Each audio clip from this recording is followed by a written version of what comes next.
Very good morning to all. I am Sudeshna from Premchand Memorial Public School and welcome to the class 6th. Students, today is Sanskrit class. Okay और आज हम संस्कृत पढ़ेंगे. सबसे पहले students मैं आपको एक बात बताना चाहूँगी. पिछली कक्षा में हमने कितने पाठ तक कर लिया था? हमने पाठ 11 तक कर लिया था, राइट?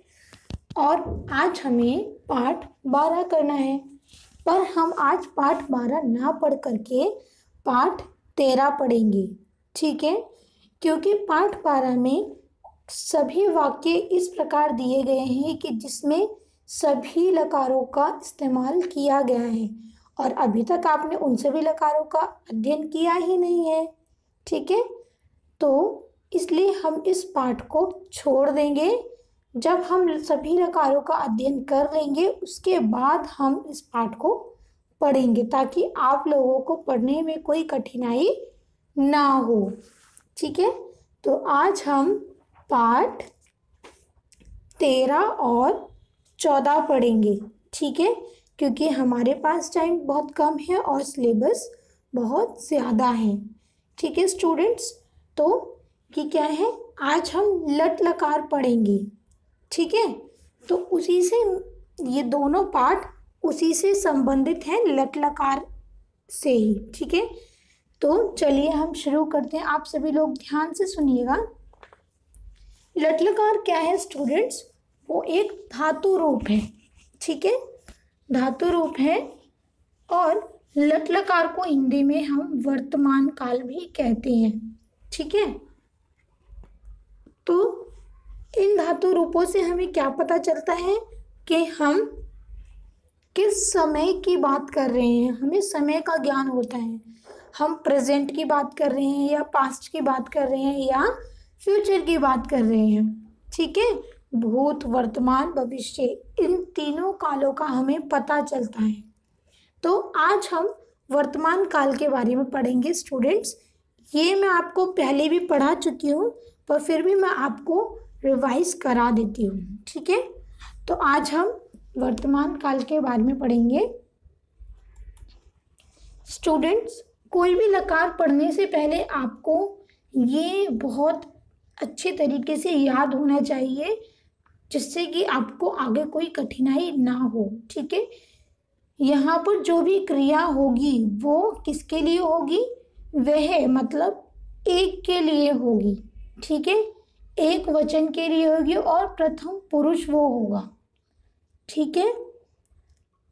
और यहाँ पर द्विवचन होगा और वो भी प्रथम पुरुष होगा, मगर यहाँ पर आकर वो मध्यम पुरुष हो जाएगा और यहाँ पर उत्तम पुरुष हो जाएगा, ठीक है?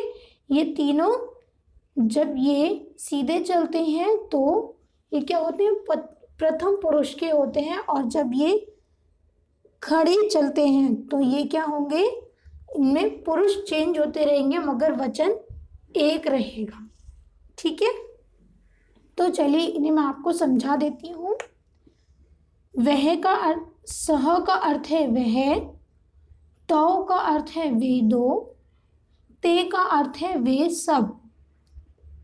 मध्यम पुरुष में देखिए, त्वम का अर्थ है तुम, युवाम का अर्थ है तुम दो, यूयम का अर्थ है तुम सब, अहम का अर्थ है मैं, आवाम का अर्थ है हम दो, वयम का अर्थ है हम सब, ठीक है? तो सबसे पहले मैं आपको पट धातु के रूप बताना चाहूँगी लट लकार में, ठीक है? तो देखिए यहाँ पर ये तीनों पुरुषों में दिए हैं और तीनों वचनों में दिए हैं, ठीक है? एक वचन का अर्थ होता है जब कोई शब्द एक का बोध कराए तो एक वचन होता है और जब कोई शब्द दो का बोध कराए तो द्विवचन होता है और जब दो से अधिक का बोध कराए तो वो बहुवचन होता है, ठीक है? देखिए लकार देखते हैं यहाँ पर. पठति, पठतः, पठन्ति. पठति मतलब वह पढ़ता है या पढ़ रहा है. पठतः वे दो पढ़ते हैं या पढ़ रहे हैं. पठन्ति वे सब पढ़ते हैं या पढ़ रहे हैं, ठीक है? पठसी पठथः पठत। पठसी का अर्थ है तुम पढ़ते हो या पढ़ रहे हो, तुम दो पढ़ रहे हो या पढ़ते हो, तुम सब पढ़ते हो या पढ़ रहे हो। ठीक है। पठामी पठावह पठामह। पठामी का अर्थ है मैं पढ़ता हूँ या पढ़ रहा हूँ। पठावह का अर्थ है हम दो पढ़ते हैं या पढ़ रहे हैं। पठामह का अर्थ है हम सब पढ़ते हैं या पढ़ रहे हैं। ठीक है स्टूडेंट्स, आप सिर्फ एक बार इसे याद कर लोगे तो आपको कोई परेशानी नहीं आएगी। ठीक है, संस्कृत बहुत ही इजी हो जाएगी आप लोगों के लिए। सिर्फ यही याद करने की ज़रूरत है और बहुत मुश्किल भी नहीं है। सिर्फ आप ये याद कीजिए ती तह अंति सी थह थ आमी आवह आमह। ठीक है, अब हम चलते हैं अपने पाठों की ओर। ठीक है, देखिए इसमें क्या है, प्रथम पुरुष एक वचन, द्विवचन तथा बहुवचन। प्रथम पुरुष को एक वचन के साथ, द्विवचन के साथ और बहुवचन के साथ बताया है। ठीक है, गच्छति। गच्छति का अर्थ होता है जाता है या जाती है या फिर जा रहा है या जा रही है। ठीक है, अब यहाँ पर कौन है, बालकः गच्छति, मतलब ये क्या है, पुल्लिंग है। ठीक है, तो हम यहाँ पर बालक होगा। ठीक है, बालकः अर्थात बालक, गच्छति अर्थात जाता है या जा रहा है। ठीक है, तो बालक जा रहा है या जाता है। सह विद्यालयम गच्छति। सह का अर्थ है वह, विद्यालयम मतलब विद्यालय को, जाता है, गच्छति का अर्थ है जाता है या जा रहा है। वह विद्यालय को जा रहा है या जाता है। ठीक है स्टूडेंट्स, संस्कृत में जो हमारी क्रिया होती है जब वो की जा रही होती है उसके लिए अलग से कोई शब्द नहीं दिया है। कुछ लोगों को ये भ्रम होता है कि अगर पीछे अंति लगता है, जैसे गच्छन्ति है, तो तब वो क्रिया क्या होगी, तब हम उसे हिंदी में बोलेंगे कि वो कार्य किया जा रहा है। जैसे गच्छन्ति तो वो जा रहा है, ऐसा कुछ नहीं है। ठीक है, गच्छति का अर्थ भी हो सकता है कि वो कर रहा हो। ठीक है, जैसे अभी ये बालक जा रहा है तो इसका अर्थ यही होगा कि वह विद्यालय को जा रहा है।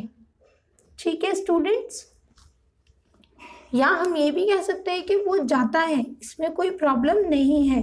ठीक है, तो इस भ्रम को आप दूर कर लीजिएगा कि जब पीछे अंति लगेगा तभी वो कार्य हो रहा है। ठीक है, गच्छतः, गच्छतः में क्या लगाते हैं स्टूडेंट, देखिए यहाँ पर पठतः दिया है। ठीक है, तो यहाँ पर क्या है, पीछे से तह लगा है पठ धातु के आगे। ठीक है, तो यहाँ पर गच्छ के आगे क्या लग गया है, तह, तो वो क्या बन गया, गच्छतः, मतलब जाती है या जाते हैं। ठीक है, ये दो के लिए यूज किया जा रहा है। आगे देखिए, छात्रे गच्छतः।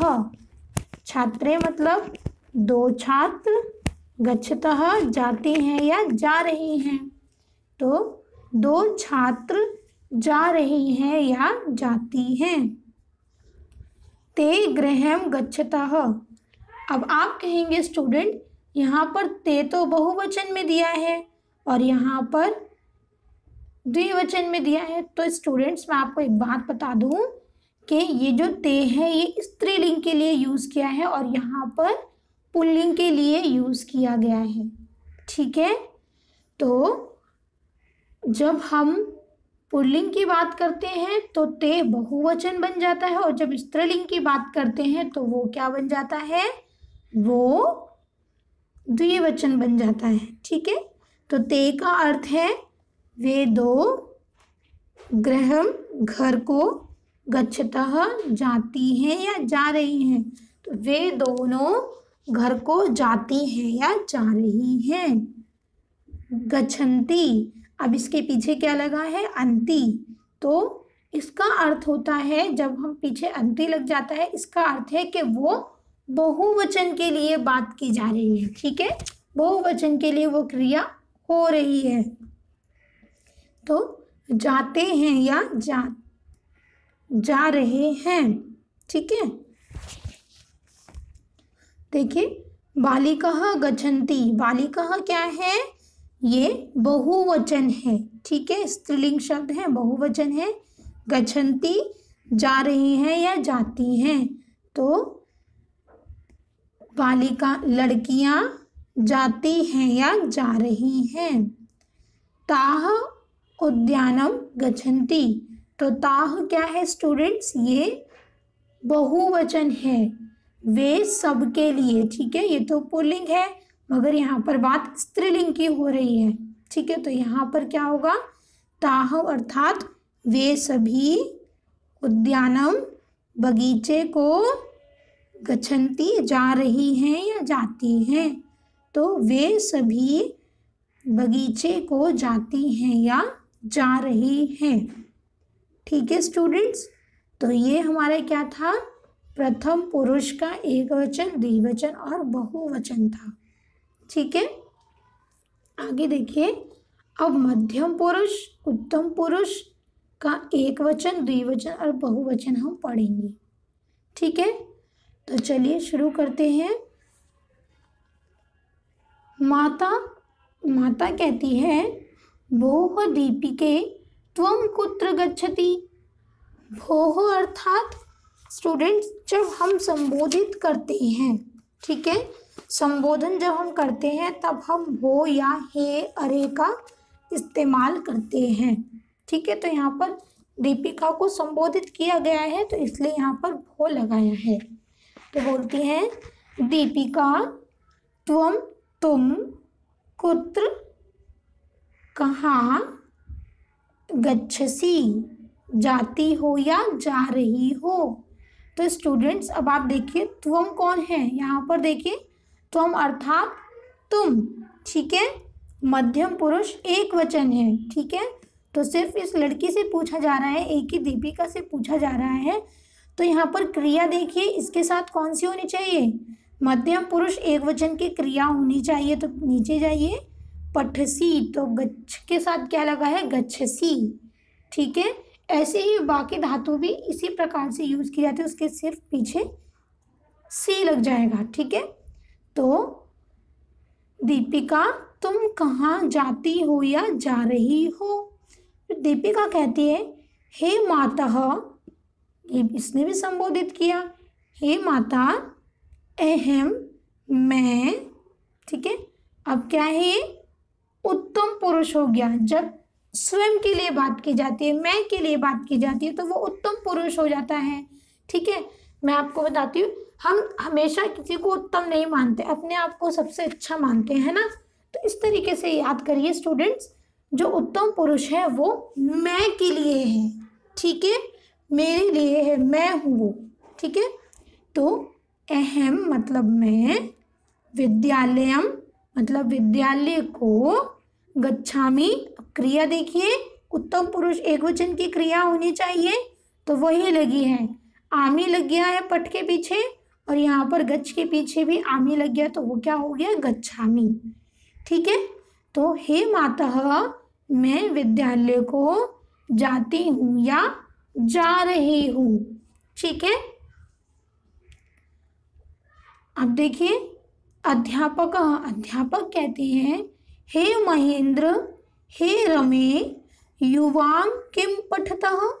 तो यहाँ पर क्या है स्टूडेंट्स, ये द्विवचन है, दो लोगों की बात की जा रही है। ठीक है, तो देखिए द्विवचन और मध्यम पुरुष में क्या है, युवाम, तो यहाँ पर भी युवाम लिखा है। ठीक है, और युवाम के साथ क्रिया कौन सी होगी, पठतः होनी चाहिए। ठीक है, तो यहाँ पर क्रिया पठतः की लगाई है, देखो। ठीक है, युवाम मतलब तुम दो, किम क्या, पठतः पढ़ते हो या पढ़ रहे हो। ठीक है, तो अध्यापक कहते हैं महेंद्र और राम तुम क्या पढ़ते हो या पढ़ रहे हो। फिर महेंद्र और रमा कहते हैं महोदया, संबोधित किया महोदय। आवाम, आवाम कहाँ पर लिखा है स्टूडेंट्स, ये क्या है, द्विवचन है। ठीक है, ये द्विवचन उत्तम पुरुष है। तो यहाँ पर देखिए इसके साथ क्या क्रिया है, पठावह की क्रिया है। तो देखिए यहाँ पर भी पठावह ही लिखा है। ठीक है, आवाम मतलब हम लोग, रामायणम रामायण को पठावह पढ़ते हैं या पढ़ रहे हैं। तो बोलते हैं रमा और महेंद्र कहते हैं कि हम दो रामायण पढ़ते हैं या पढ़ रहे हैं। ठीक है स्टूडेंट्स, तो आई एम श्योर आपको आज की क्लास समझ में आई होगी स्टूडेंट्स। अगर फिर भी आपको कोई प्रॉब्लम है आप मुझसे फ्रीली पूछ सकते हैं। ठीक है, तो thank you so much students.